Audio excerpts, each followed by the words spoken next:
महाराष्ट्र विधानसभा चुनाव का परिणाम आए 3 दिन बीत चुके हैं, लेकिन आज भी नए मुख्यमंत्री के नाम की घोषणा नहीं हो सकी है।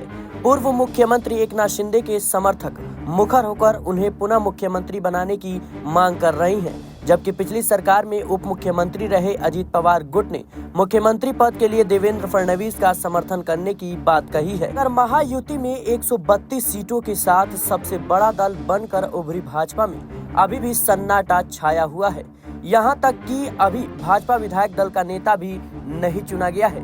आज एक महत्वपूर्ण घटनाक्रम के तहत 5 निर्दलीय विधायकों ने भाजपा को समर्थन देने की घोषणा कर दी है। उनके समर्थन से भाजपा विधायकों की संख्या बढ़कर 137 हो गई है। अब उनके पास सरकार बनाने के लिए आवश्यक 145 विधायकों में सिर्फ 8 की कमी रह गई है, जबकि अजित पवार की एनसीपी पहले ही मुख्यमंत्री पद के लिए भाजपा के देवेंद्र फडणवीस को समर्थन दे चुकी है। एनसीपी के वरिष्ठ नेता छगन भुजबल ने साफ कहा है कि अगर शिंदे को मुख्यमंत्री बनाया जाता है तो उनकी पार्टी अजित पवार के नाम की भी दावेदारी पेश करेगी, क्योंकि उनकी पार्टी का स्ट्राइक रेट शिवसेना से ज्यादा है। भुजबल के बयान से संकेत मिलता है कि अजित पवार नहीं चाहते हैं कि एकनाथ शिंदे पुनः मुख्यमंत्री बने और उनके अधीन अजित पवार को उप मुख्यमंत्री के रूप में काम करना पड़े। कारण यह है कि 2022 में जब शिंदे अपनी पार्टी के 39 विधायकों के साथ उद्धव ठाकरे से अलग हुए थे, तो उनके साथ आए सभी विधायकों ने खुलकर महाविकास आघाड़ी सरकार में वित्त मंत्री रहे अजित पवार पर विकास कार्यों के लिए फंड न देने का आरोप लगाया था।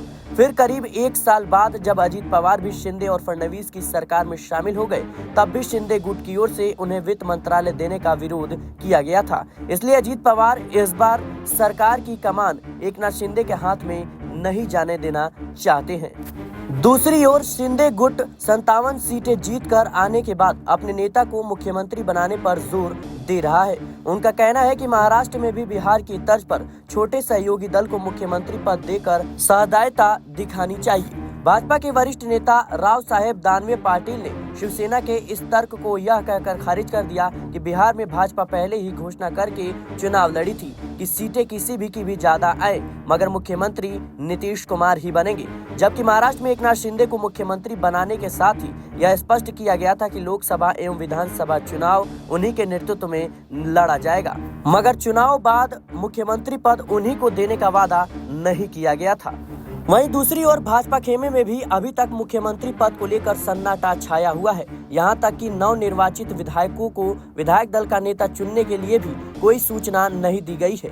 केंद्रीय नेतृत्व की तरफ से भी अब तक कोई संकेत नहीं दिए गए हैं। भाजपा के केंद्रीय नेतृत्व से एकनाथ शिंदे की नजदीकी भी छुपी नहीं है। शिंदे अपने व्यवहार से प्रधानमंत्री नरेंद्र मोदी और गृह मंत्री अमित शाह का दिल जीतने का हर संभव प्रयास करते रहे हैं। अब गेंद पूरी तरह से मोदी और शाह के पाले में है और वह शिंदे और फडणवीस में से किसी एक को मुख्यमंत्री बनाते हैं या कोई नया समीकरण सामने लाते हैं। फिलहाल के लिए इस रिपोर्ट में इतना ही। देश और दुनिया की तमाम खबरों के लिए बने रहें नेक्स्ट 9 पॉलिटिकल बाइट के साथ।